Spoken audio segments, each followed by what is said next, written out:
Okay, so we lost, or I should say the audio from our original attempt at starting this was completely horrible, so unusable. So we gotta start back over from scratch. So this is our first attempt at a podcast where Jesse, have seen a show, and I am showing it to Josh, who has not seen the show, doesn't know anything about the show for the most part, except for whatever Jesse tells me.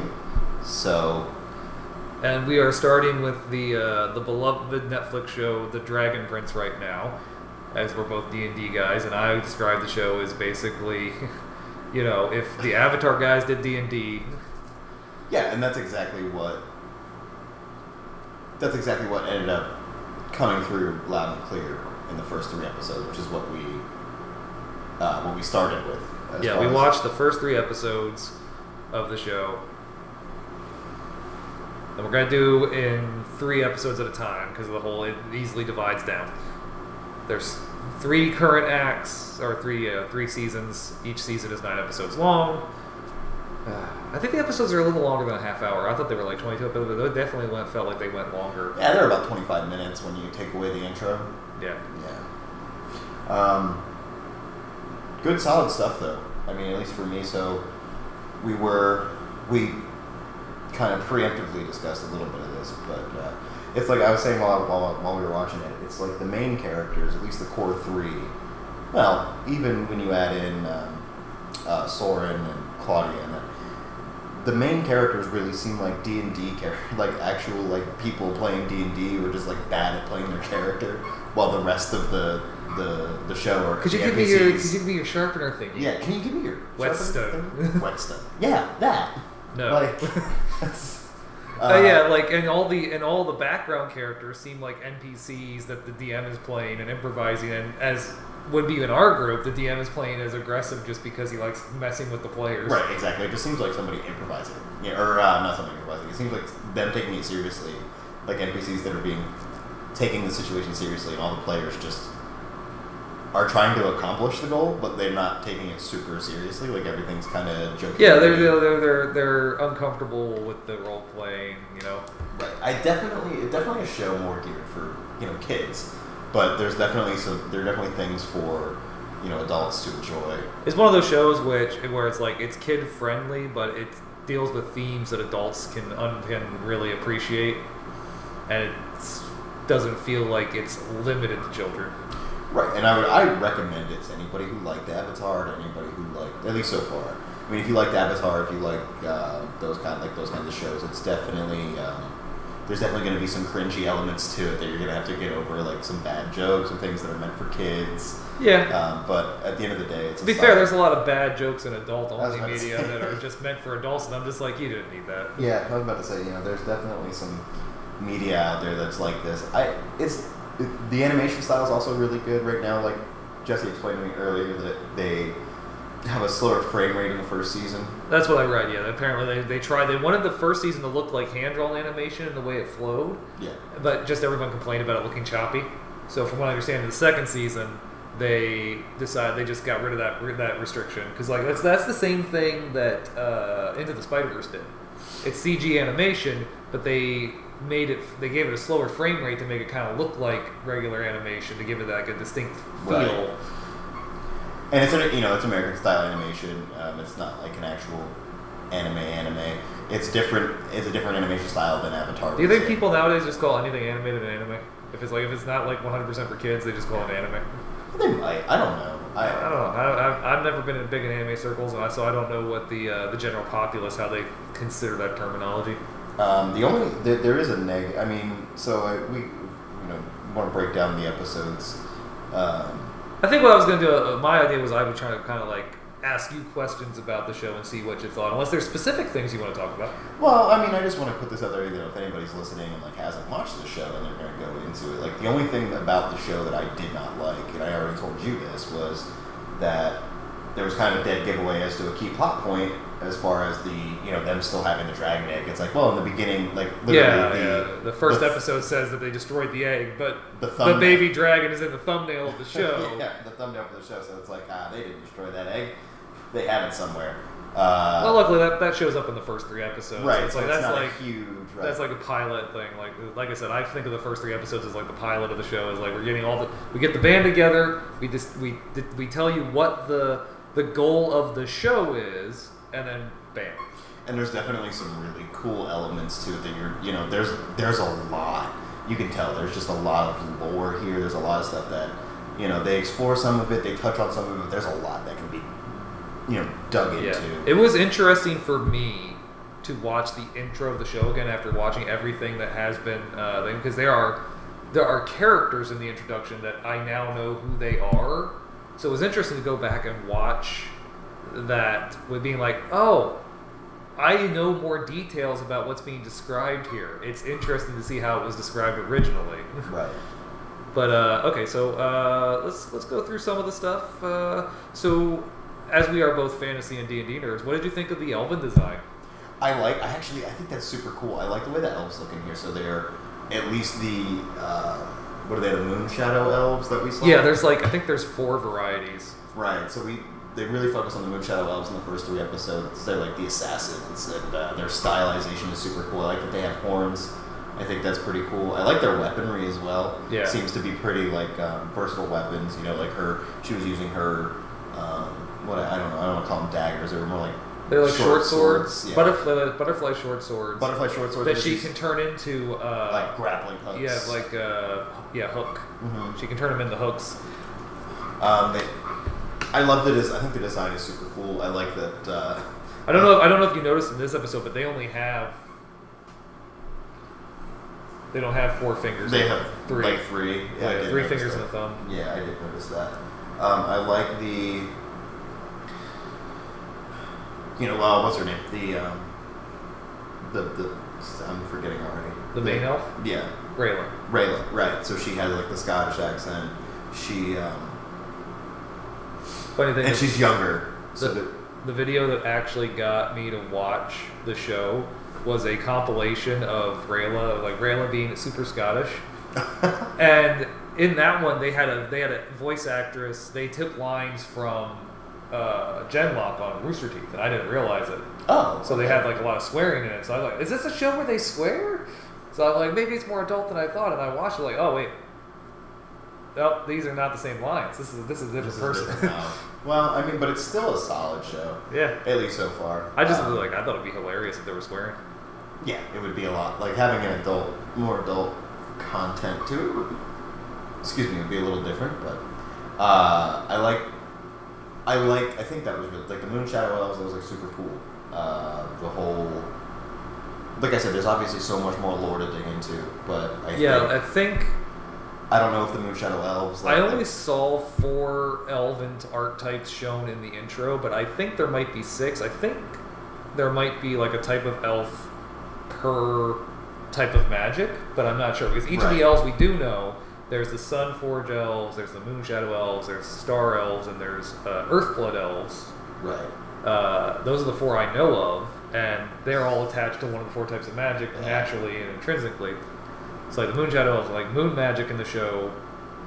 I don't mind describing a little bit of the lore because it's generic, not plot related. But moon magic, you can tell, I can see obviously. Yeah, moon magic is usually related to illusion because they use that pendant to hide themselves when the butterfly goes out to find them. Yeah.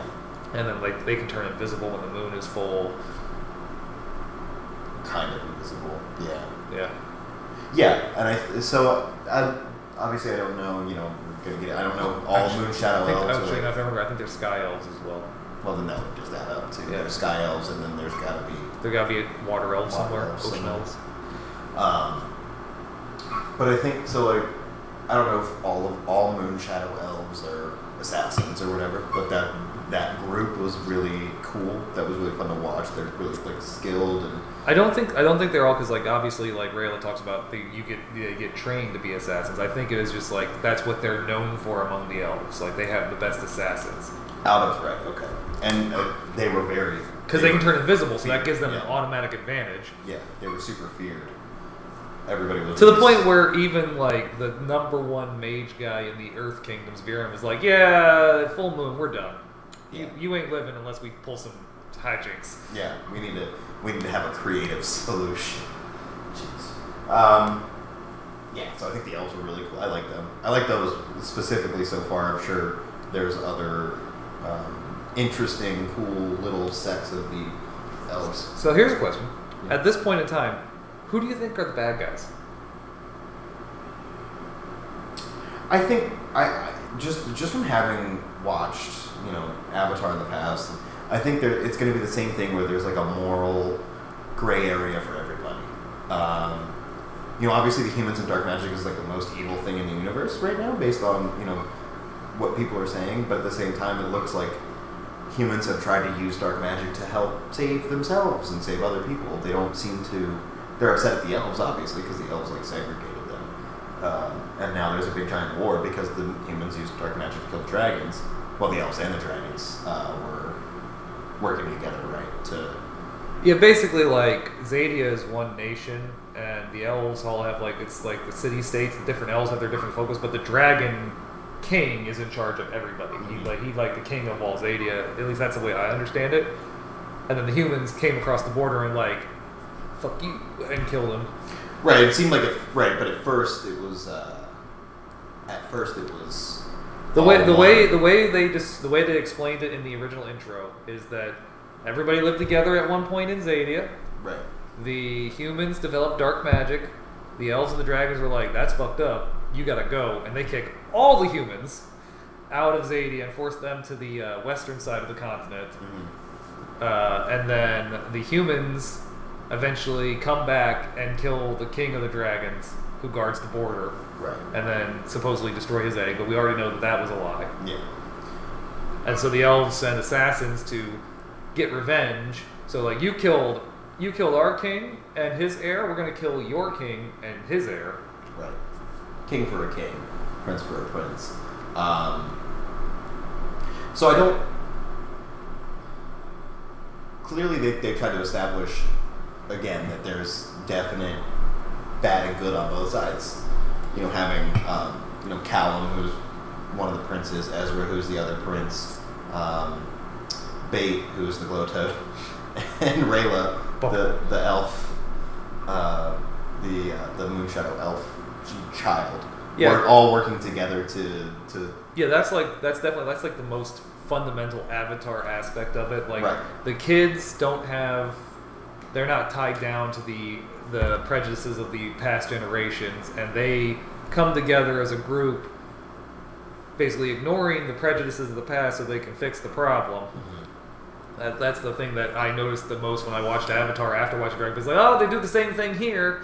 All the different nations get together, and I feel like you're gonna have Soren and Claudia kind of involved in that. Like, Soren probably already has like a mindset, but he's gonna change a little. That's a theory that I just have. Soren and Claudia are gonna potentially flip. But so let's go over some of the characters, just like based off the first 3 episodes. Let's see what you know. A lot of different people. So let's start off with our primary protagonist, Callum. So Callum, I've already described him as like the worst player in D&D. Like, it's like somebody rolled a character for him, and he doesn't know what it is, and he's just trying to play, and slowly figure out what his powers are, what his role is. It's like he started off. It's like he rolled his stats, got a really high intelligence, but a crap dexterity and strength, and wanted to play a fighter anyway. Yeah. And the DM is just trying to make him understand that's not going to work. Yeah. And trying to get him the multi-class and the wizard. Like, hey, try this. Like Perry dead. Perry dead. If Soren's a DM NPC, he is just trying to convince, in a non-lethal scenario, Callum's player that you need to be a different class. So he's like trying as hard as he didn't want to do sword fighting. He was good at art. I'm like, this kid's like a bard almost. And then he casts this spell later that he remembers Claudia having done in front of him, and he's like, I'm a mage. He did tell me you were a mage. So he just slowly but I think so. First of all, Sokka was my favorite character from Avatar. Mine as well, yeah. So seriously, obviously, just that throwback is nice. And then him being, just a kid, but still having like the first thing he wanted to do. He wanted to go and fight with Soren. He wanted to go fight the Moonshadow Elves because he knew people were coming to kill his dad, his stepdad, whatever. Who cares? because you can't ignore the family drama. He wanted to. Well, that's not super prevalent. Yeah, I mean, Soren keeps saying it, but nobody else really seems to have that be an issue, and so I'm sure that comes up. I mean, Callum had a bit of an issue with it. He doesn't even call he doesn't Harold dad. Right. Until he tried to, when that whole too late. Yeah. So. Yeah. Right. So Callum is. I gotta see more of Callum. I'm excited to see him. He's definitely like the most. I feel like the most developable character because he's old enough that he can, be an interesting character. Obviously, he's the protagonist, he's the main character, so he will obviously grow into different roles and stuff. Yeah, I'd say Callum's your primary protagonist, with Rayla slightly behind him. Right, but Rayla is already kind of developing like what she is as far as skill sets and stuff like that go. She's not learning about herself. Well, the party did have to have one person who was competent to right. get them through. Like, you're looking at the thing, it's like, okay, we got these two princes who are kind of coddled and a little too young to be skilled at anything yet, and we need somebody to keep them alive. Yeah. Let's give them an elf assassin. Yeah. Rayla is pretty good at, survival and things of that nature. So. Yeah. Okay, so let's jump to Rayla next. What did you think of Rayla? I think Rayla's obviously going to be like the. She's going to be that main focus character that everybody really likes, but isn't quite sure about their. Like if you watch Naruto, you're Sasuke, or like you're. I don't, so I have no idea. Like almost like Zuko a little bit, Prince Zuko, in a sense. Like Zuko a little less liked than Zuko because she's already part of the group and. Yeah. Zuko took most of the show to join the group. Right, which is that's that I think is kind of her. I think the way it goes, because like they kind of balance it out, because like Rayla is like borderline what a lot of people online would want to like. There's some people online that would want to jump on and be like, "Oh, she's so good at everything already." It's like, well, they already established she's already gone through a lot of training. Right. And two, she makes up for it. She's really good at combat, but she's not that great at social situations. Yeah. So she doesn't like the princes have been trained in etiquette. She's just been trained to fight. Right. So like she doesn't really know how to deal with. People. Yeah, and that's obvious. And again, they do reference, which is one good thing I like that you even pointed out. Like they reference the training. It's not like she's just inherently gifted and there's no reasoning behind it. They reference her training in a fight that she has in. She even says in the fight that the person she's fighting is likely to beat her because he's got 20 more years of experience than she does. Right. It's like kind of like the writers were purposely balancing out, because earlier they had that same guy say like that she was like. He claimed she was one of the best among them. She's like the strongest and fastest of them. Like she has the most raw talent, but then they balance it out later by saying she has the raw talent, but she doesn't have the experience. So these older assassins still are more likely going to beat her in a straight up fight. Exactly. But she's still good enough to beat just about anybody on the human payroll. But yeah, that's just an elf versus human thing. You swept the leg. What? Nothing. Nothing. So Rayla is very easily going to be like in my mind, is going to be the fan favorite kind of. I think that's accurate. From what I've seen in the community, Rayla is high up there. Yeah, I mean she's the most technically skilled. She probably will be she probably saves the party on more than one occasion. She's my number 3. It's like for me, it's Soren, Callum, Rayla. Right. Yeah. So that so far, right. Rayla. So far, Rayla's probably number 2. I mean, I like the skill set. I like she is bad in social situations, but she's definitely got a cool skill set. She's definitely, and I like the fact that she was swayable. That she wasn't held, like you said, beholden to the prejudice of the elves. Like they killed our king, we need to kill theirs. They killed our prince, we need to kill theirs. And she's like, well, actually, they didn't kill the prince. They have the prince. So like maybe we don't need to do all the murdering anymore. And that's not how it works. And whatever. The sad thing is that as an adult, in those arguments, I actually see myself siding more with the adult elf. I'm like, I mean, okay, we don't have to kill Ezra now, but King still got to die. Yeah, we still got to kill. They killed our king. Okay, we can't let that sit. Still got to kill Hera, so yeah, let's just... Okay, so next up would be, I'm going to combine Ezra and Bait together, because they kind of go hand in hand. So, obviously I like Bait as the Appa character of this, if you're going to... draw the lines to Avatar. Bait is a glow toad, and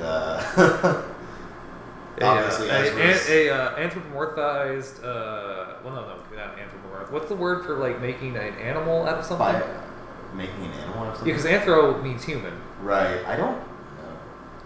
Okay. Well, basically, they made a living version of a emotion ring. Right. Yeah, like a mood ring. Yeah. Yeah, mood ring. Yeah. He's bioluminescent. He changes colors for his emotions and stuff like that. And he's Ezra's obviously main companion. I think if you were to give D&D classes to the characters, Kyle's a mage, Rayla's a rogue, and I think Ez is a ranger. You think Ez is a ranger? I was thinking druid. But we'll see. Just because he doesn't have any spells. He doesn't have any magic, but he's just a child. I know rangers have magic, but But he is more. Yeah, he's that. He's very animal focused. That's what I was going with. He's in tune with nature. He has Bait, obviously, who's the Goto, who's his buddy, his pal. Little doggy door even on his bedroom door for Bait to get in and out of. But then also when he finds the Dragon Prince egg, he is like communicating with it in a sense, where he's just like, I can feel it in there. It's alive. And then he's trying. Rayla's trying to get him to hand it to her, and he's like, it does want to go back to its mom, but no, it doesn't want to go to you. I'll take you. Kind of in a sense. He doesn't say it in so many words, but you can tell like it's kind of like it seems like he's communicating with the. I'm not going to focus on Ez too much in this one because Ez doesn't get a lot of like strong character focus in the first few episodes. He's more like comic relief at this point. Yeah. Although it was cool him like knowing the combination to get him out of that room because he just plays around in the back all the tunnels all the time. Yeah. That was funny when like. Oh, it took me forever to get that combination. She'll never follow us, and then she just comes right down. How'd you figure it out? I just pressed all the stones with jelly handprints on them. Oh. Yeah. Obviously, him being a kid. He kind of has like a... he's like the youngest character I think they've had as a main character in one of these shows. Yeah, I mean, that's pretty... First of all, it's super cool to have a really young character. Yeah, I think he's like... They have his official age on the website, but I can't remember. Off the top of my head, I think he's like 9 or 10. Yeah, I mean, he's a child. And you got Callum, who's 15, and Rayla, who's older. I would keep wanting to say Raya, sorry. Rayla, who is a good deal older. I don't know how old she is, but she seems to be... She's the oldest of the group, right? Yeah, I think she's like 16. I'll double check the official ages at some other point because like Callum's just under 15, Rayla's like 15 or 16. Well, Callum says as much. Yeah, he's the only one that gives his age right in the show. Yeah, and they make a joke of it, which I love. Correcting Soren on his fractions. 5'6". Yeah, that was good. Okay, let's jump to Soren next. So Soren so far is probably he's probably my favorite. He's at least because he's the most relatable as an adult. As he's obviously an adult. He seems like the leader of the guard, maybe. He's the Jaime. Right. Yeah. He's the King's. He's the head King's guard. Yeah, he's the Jaime Lannister of this, but not as douchey. He's funny. He's efficient. He's really skilled at what he knows, and then everything else outside his bubble, it's just like. Yeah. I'm kind of a ditz. But he's also like a sense like he's not he refers to Callum as like step prince and stuff like that and kind of mocks him a little bit with the whole training and stuff, but then at the same time when he recognizes that Callum is trying to show off for his sister Claudia, he's like, oh, okay, well I'll let you do that. So he's kind of he's sort of like that obnoxious older brother. He still cares, but you wish he would just be less of a dick. But it's because he's a young adult and he, just is being a dick to be funny and he doesn't really realize that he might be, I don't know. But he's efficient, he's skilled at what he knows. Like I said, he's quick, he's smart. I mean, only a few guards survived that fight at the end of episode 3, and he was one of them. He was one of them, and so he was very much and he was ready to, so he's loyal. Like, he was absolutely 100%. Well, here's the thing, right? You remember that scene at the end when Callum goes to try and warn his dad about the egg, his stepdad about the egg? Even though Viren is Soren's dad, and Viren just took Callum's voice away from him. When the elves are coming, the first thing Soren does is put his hand on Callum's shoulder, and when the elves come, he throws them out of the way. Because he's the king's guard, and that's a prince. Yeah. His number one, his first job is to protect the prince. And even if his dad is about to have Callum arrested, Soren still immediately goes to protect the prince. I'm going to protect his life. I'm not going to stop my dad from arresting him, but I am going to protect Which I didn't notice that the first time I watched it. This time I noticed, I was like, oh, Soren immediately, even though he just watched it, he's still going right to do his job. Yeah, he definitely, that was something I saw that elevated his character for me. I don't think he has a lot. I mean, he has the potential for development as all this stuff goes on. Because obviously, right now he's like, again, he's loyal. He's like, we're humans. We're against the elves, and he was ready to just what's that guy? Reagan, right? What was his name? The head of the Moon Shadow. Oh, Renan. Renan, yeah, he was really ready to cut Renan's head off when it was all over with, and he caught up to him at the end after he sent out the blood. Soren's pretty much the straight up fire archetype. I also like the fact that his armor is actually effective. Like he took an arrow and his plates actually stopped, and he just pulls it out. Like, I thought that might have gotten him, but I knew he lived because you said he was your favorite character, and like, there's no way that Jesse's favorite character dies in the first 3 episodes. But when I saw that, I'm like, well, they were dipping the tips of their arrows in poison, so he could be poisoned. But obviously he wasn't. Nope. Because this show isn't afraid to show a little bit of blood. Yeah. When he pops the arrow out, it's completely clean. Yeah. So it's like it got stuck in probably in between the plates and in the leather, holding the plates. But see, not knowing that the show's not afraid to show blood, knowing that it's meant for kids, I wasn't sure. It keeps it to a minimum. It's still kid friendly, but it's like, I'd say it's meant for like 13 to 14-year-olds as their core audience. Yeah, like I said, they're also people die. Like Callum, you noted like in the third episode, the last one we watched, Callum trips over a dead body. Yeah, he does. Like there's no blood in that hallway, but those guys are all dead. He trips over a body and then he stops in front of one and stares at it for a second and then jumps over, trying to get back to his. Which is why we treat dead bodies as difficult terrain in D&D. It's rough terrain. Yeah, sure is. Yeah. You can't just walk over a body. Okay, so since we did Soren, what about Claudia? She's the next up. Claudia, 50-50 on. I feel like at this point, so at first it was like, oh, it's cute, Callum, Claudia. It's they have a little thing going back and forth or whatever. But then when she was very protective of the dragon, of the egg, she knew it was there too. She knows why it's there. She's studying dark magic with her dad. I don't know how I feel about her dad. Well, obviously we'll get to him in a minute. I think Viren and King Hera are the last two I want to go over. I'll elaborate more about.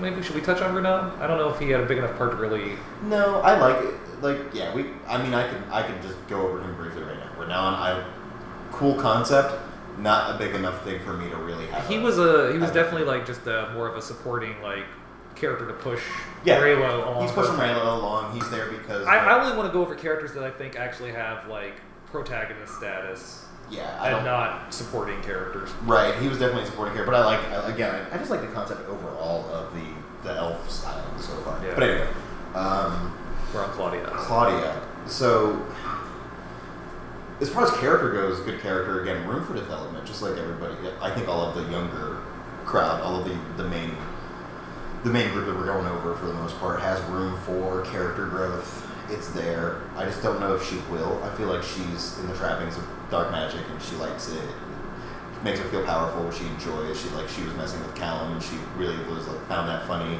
And then she got a really good idea for using dark magic to the nose. Tapping the nose. But then she runs the wrong way, so she has to run back. Classic, like kid cartoony stuff, which is funny. Yeah, absent-minded Claudia. I still find that, I still find that stuff funny, the little Scooby-Doo moments where I was like, oop, ran the wrong way, gotta run back this way. But fucking, sorry. I don't care if we swear. Yeah, I just don't want to. This show has a large adult audience as well. And we're not always going to be watching kid shows. Like I said, I want to do Legends of Tomorrow after this. Yeah, we're going to do adult shows after this. This is just, we talked about this and decided this would be It was an easy one to start with because it's a short show. We can get through it quickly. Yeah, 25-minute episodes. We can get to 3 episodes at a time. We'll go through 3 seasons. And the 4th season's coming soonish. Right. So maybe by the time we're done reviewing the 3, we'll get the 4th. Who knows? But so Claudia, jeez. Yeah, I'm on the fence about Claudia. I like her. I understand. As far as from a perspective of somebody watching a show, it's a well-written character. So I can tell that there's going to be, like I said, some development and things like that. I just don't. Right now, I'm not a huge fan.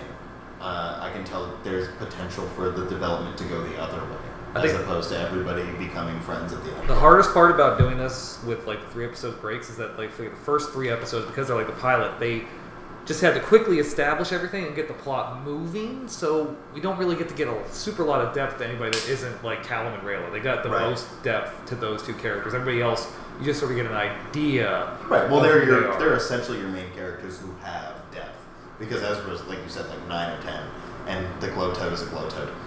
There's no. You've got all the depth of of Bates' character right there. Yeah. It's like he is a dog in chameleon form that can flash. So I do. One of the things I think about him is when they say, like, the glow toad anyway, like, oh, this one's not very good at hiding. I feel like he glows bright when he wants somebody to know that they're where they are. Like, he wants somebody to find them, or he wants to be found. I'm not going to comment because that's stuff that will come up in the story. Okay. I want to give as little stuff away as possible. I think I already gave a little bit too much away earlier, but it's hard to, especially this early in a show, it's hard not to give away details. Right, and I have like we can sum up theories at the end when we're done with we're gonna go to speculation after the character stuff. So let's do Harrow first, and then we'll end with Vera. Okay, I like Harrow. I don't know if I should be using past tense or not. Obviously, I don't know if they were successful or not. I know that Renan is captured. I will say that when that arrow, when they first introduced, Renan said, "I'll shoot this arrow when the job is done." Right. To let the Dragon Queen know. Yeah, I know that the Blood Raven. Right. But I wasn't sure. Well, again, I'll go into the speculation later. So I like Harrow. I liked him for most of the episode. I like him trying to play the strong front when he's going to send the kids to the lodge. You can make dirtmen. Yeah, you can make dirtmen and mudsledding. That can be a thing, right? He's definitely protective of his children. He definitely loves, he loves Callum like a son, even though Callum is his stepson. It seems like he tries to be a good king, but he's let, Viren interfere with his decisions in the past, and I feel like that kind of led to that character moment. The funny thing is, well, let's save this for after the characters because we can discuss the situation that happened, like who you side with between the two. Right. Yeah. Yeah. There's not a lot to say to Harrow. He's basically like, good dad, didn't see enough to know how good of a king you are. Right. I feel like based on all the backlog stuff, like I feel like he was trying to be a good king, but makes from. I have stronger opinions about what his quality of king is, but I've seen more of his reign to know. Right, exactly. So there's not a lot of Harrow to go over, just But Viren you can do a deep dive into. Viren, I feel like, is the most developed character from the front. Mm-hmm. Like he's the person you can get the most information from. So he's definitely got secrets. He's definitely hiding stuff from the king. It's funny when again we can get to that later, but like when Callum's like, I'm telling my dad about the egg, or I'm telling King Harrow about the egg, and he's like, how do you know he doesn't already know? Well, because you're trying to keep me from telling him. That's how I know that he doesn't already know. Okay. When I first watched the episode, I read that in a very different way. Oh, well, that's what it seems like to me. Well, because when I first watched the episode, I read it because of what I knew Viren was trying to do when he went to the king. Yeah, Viren was trying to. And that's the thing. That was Viren was going to offer his own body up to the king. I know exactly right. That was his redeeming quality. Otherwise, like everything leading up to that, I'm like, Viren is a problem. Viren is an issue. But I like his voice actor. I IMDb'd him to find out who it was. I've seen him in a few different things. Yeah, I'm going to check that right now. You keep on going. He's been in Lucifer. He's been in. He was in, what is it called, Sausage Party or whatever, that Seth Rogen movie with all the talking food. That is the movie. I just haven't seen it, so I don't know if I wouldn't have heard. Right.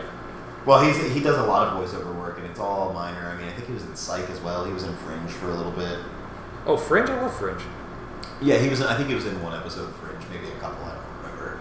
Like I said, I just quickly IMDb'd him, and I'm like, oh yeah, I've heard him in this. I've heard him in this. Fringe is in like my top 5 shows. So I like his voice actor, and then like immediately I'm just like, well, he is trying to be a voice of reason, but at the same time, I really feel like Viren is like the epitome of a pragmatist.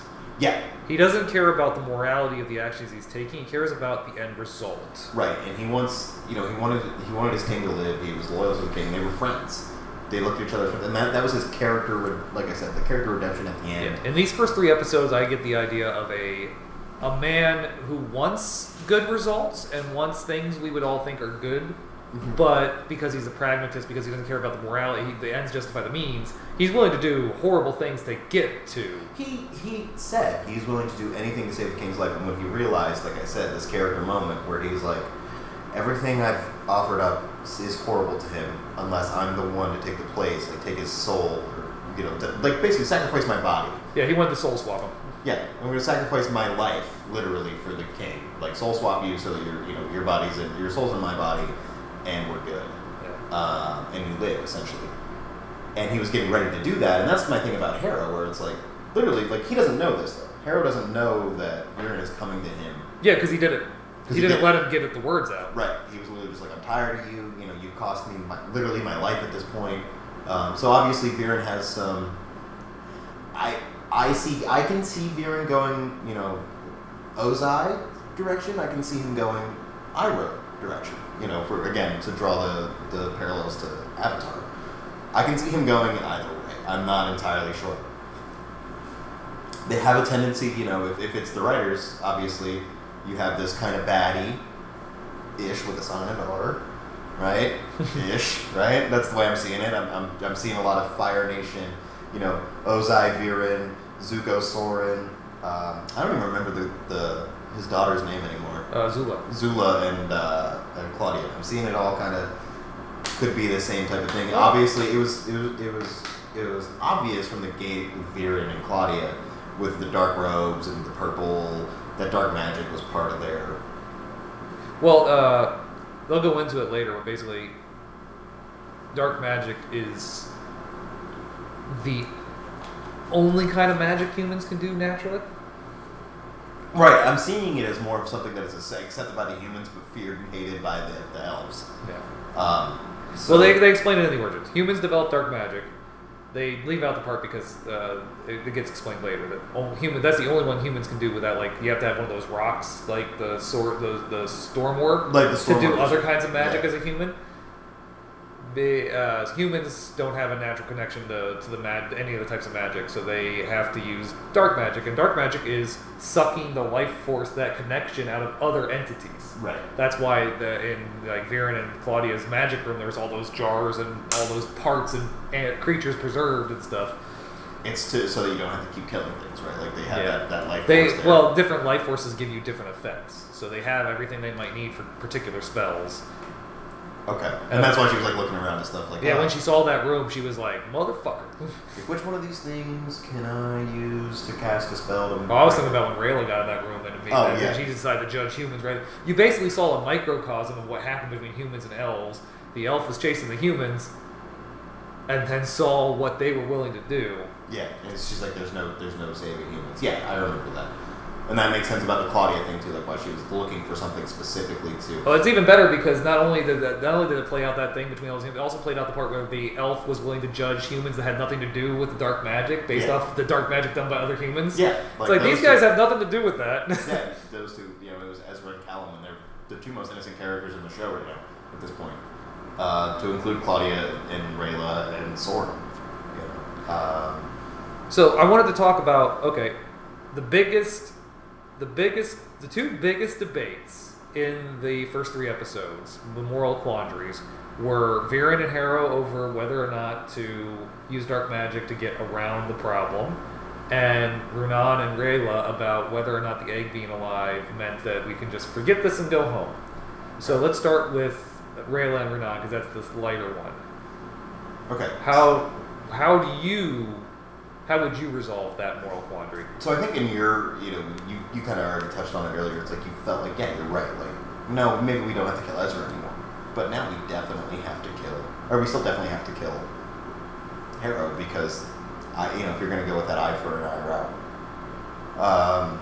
But actually Callum, I feel like, made the most logical argument. It's like, okay, violence because violence because violence. Yeah. You killing me and my dad isn't going to...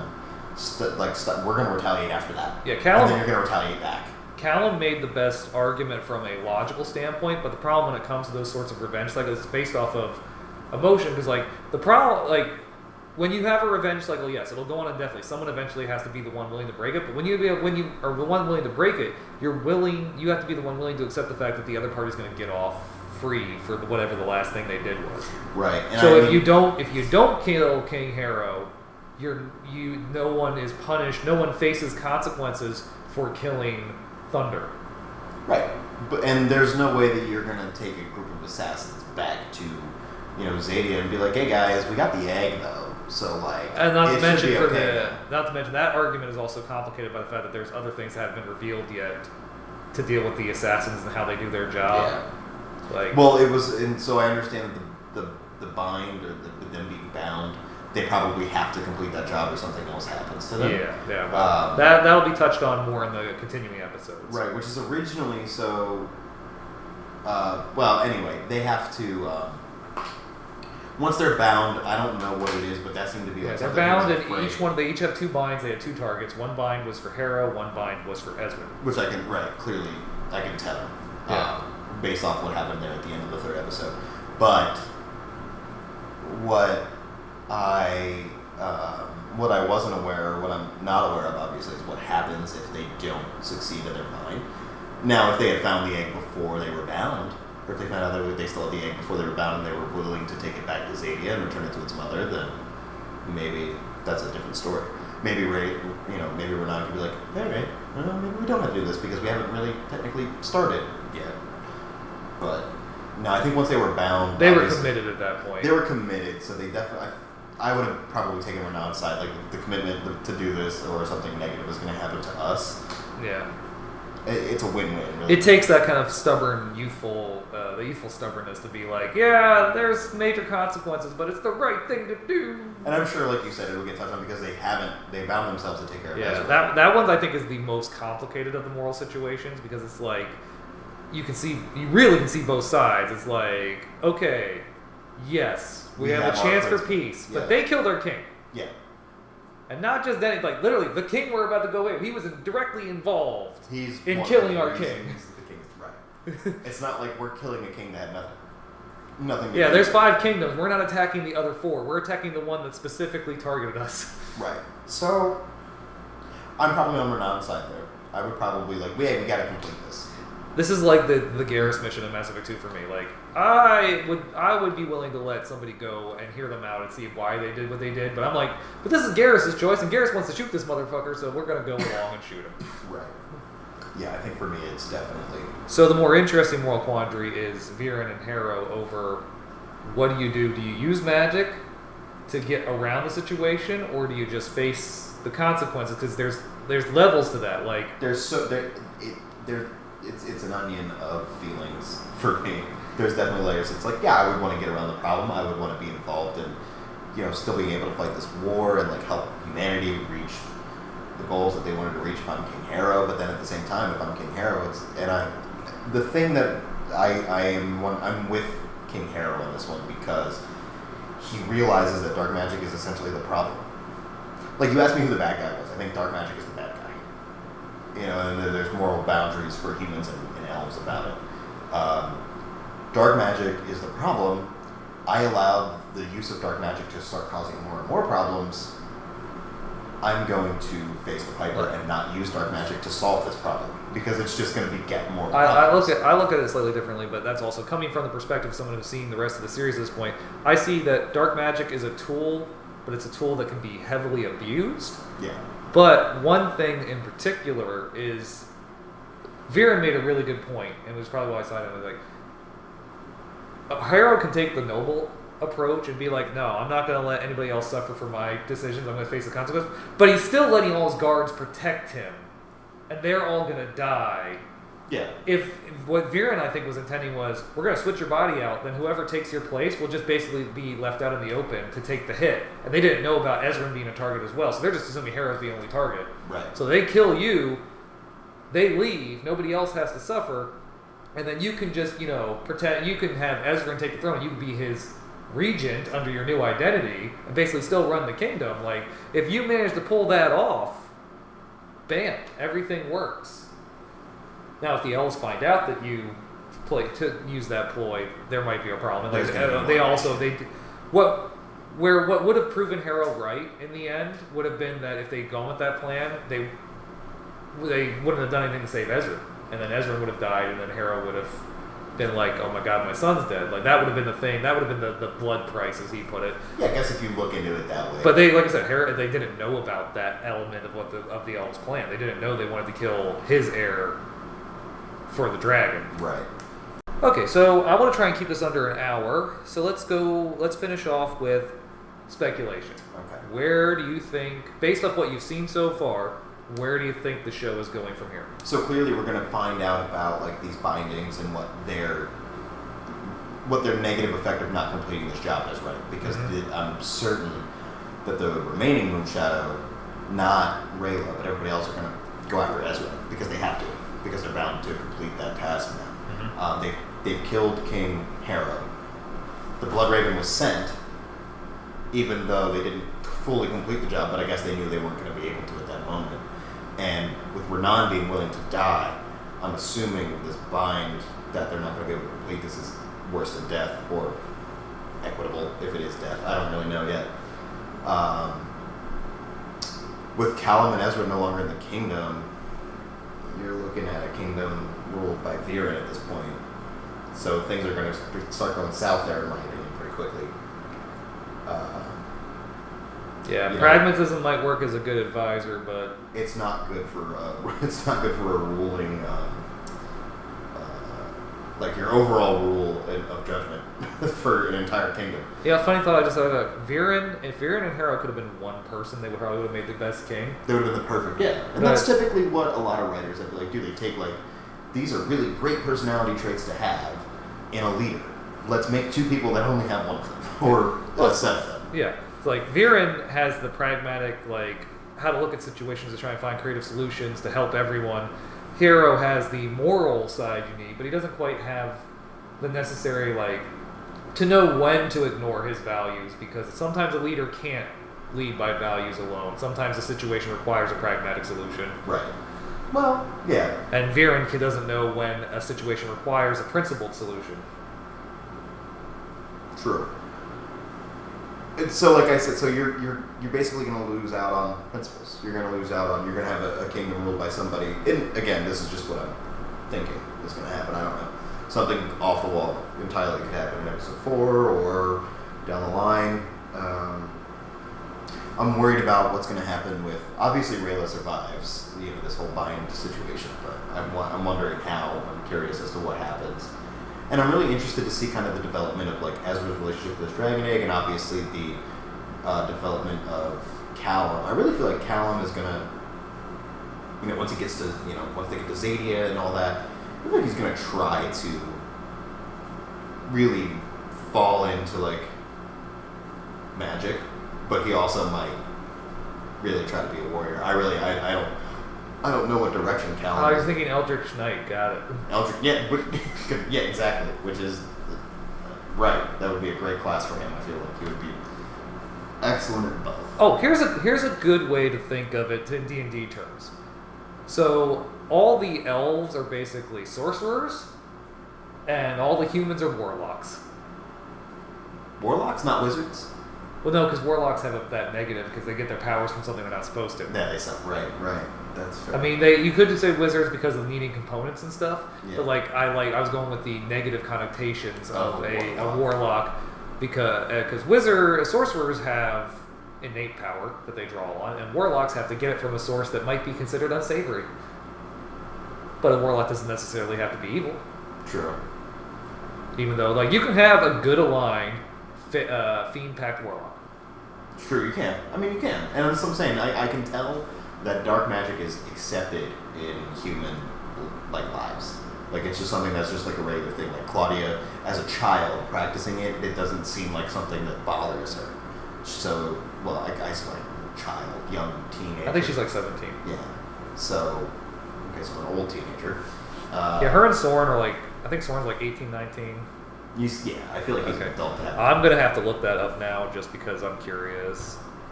But with them being their ages, or with her being her ages and just practicing it as a normal thing, obviously it's accepted in daily life one fun thing on the Dragon Prince thing, when they go to the ages of characters that are adults, they for example, Harrow's size is listed as daddish. Daddish. Okay, Ezrin is 10. Okay. Rayla is 15. Callum's 14, 5, 6. Claudia's 16. Okay. Okay. Soren is 18.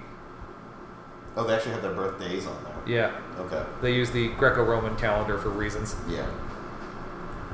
Okay, and there's other characters you haven't met yet, so I'm gonna just ignore that. All right. So yeah, like I said, it's a little hard to speculate at the end of the first episode or first batch of episodes because the plot just got going, but they are going to introduce a lot more stuff as we head down the line. Yeah, I mean, there's like 3 or 4 things that I can see happening. I'm interested to see what happens next. And first impressions of the show overall, like I said, I think kind of earlier, my expectations were running at like a. Well, we'll go with your 5-point scale, so we don't have to argue about that. I was going with like a 4.5 out of 5 is what I was looking for. Right now, I'm right in that area. I'm rating it right around there. Obviously, development needs to happen. Things need to happen for me to get to a higher point, but I really like it. In my personal opinion, the show keeps on getting better. There's only one, in my opinion, there's only one serious flaw with the show, and that's because in season 3, because they didn't know if they were going to get another season or not, they kind of rushed a few plot lines. But as long as you go in with that understanding, it's like you give them a little bit of like, okay, I understand you guys where you wanted to wrap certain things up just in case, so I'll give you some. Yeah, literally the only negative I had is the fact that the baby dragon was up there. Like and that's Netflix's fault, not the writer's fault. Yeah, because I feel like even though it was the first 3 episodes, there's nothing that's supposed to be like a huge reveal. Them still having the dragon egg should have been something that I didn't know. Because in the beginning, like, oh, they destroyed the egg, and I'm like, no, they didn't. There's a baby dragon on the thumbnail. There's baby dragon. That egg exists somewhere. All right. Well, that's about as much as we can really analyze the first 3 episodes. So the next time we'll be watching episodes 4, 5, and 6 of Chapter 1, Moon. Okay. Right. And we'll talk about them.